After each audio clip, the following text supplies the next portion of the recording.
but it's ever present. You just learn how to coexist with the pain and the grief.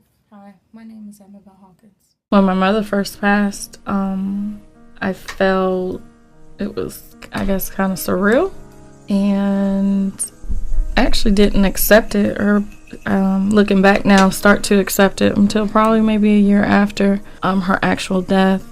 It was during spring break, so we took a spring break, I guess, and buried my mom and came back to life, and nothing changed other than the fact that she wasn't there. Nothing was talked about, nothing was addressed, whether it was pain, whether it was happiness, whether it was grief, whether there were even feelings. So no, not for the moment there weren't any feelings other than just this actually happened because we were being told it happened. After that, it was anger. Once I started to accept it about a year later, that hey, she's been gone for a long time, she really isn't coming back. Now, as time has passed, just emptiness.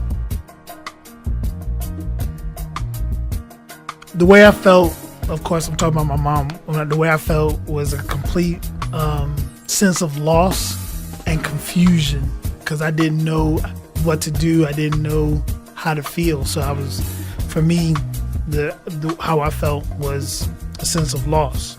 I don't think a person ever gets over grief. I think you learn how to live with it. You learn how to cope with it. It becomes part of who you are. It's just one of those things. What changed in my thinking after their death? I just had to realize that I had to go on. Life had to go on. I couldn't just stay where I was. I knew I would. Those little things like the phone calls, like the stopping by the house, those aren't going to happen no more. So that was it.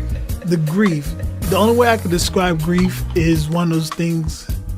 You really can't describe grief. I think you have to experience it.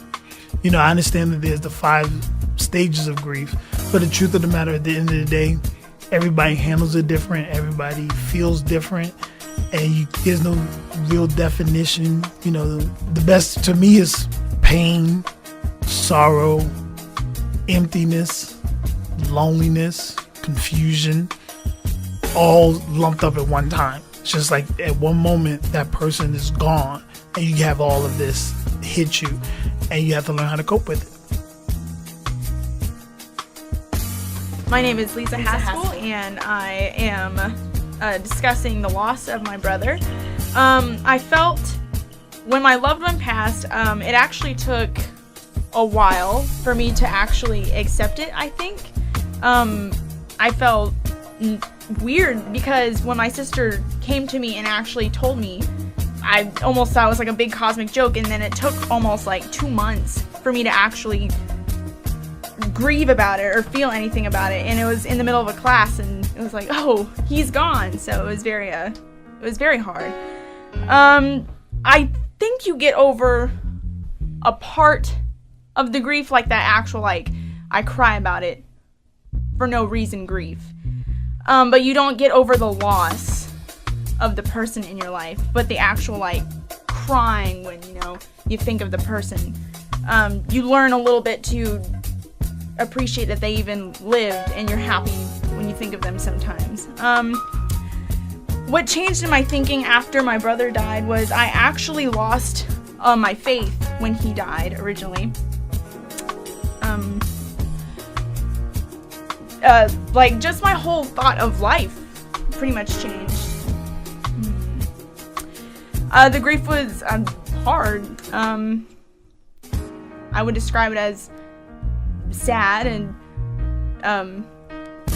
angry, and it was just, there was like a lot of feelings in the grief. It wasn't just like, oh well, I'm sad. Like, it was a lot at once. So I can't really even put it into words. So that's it.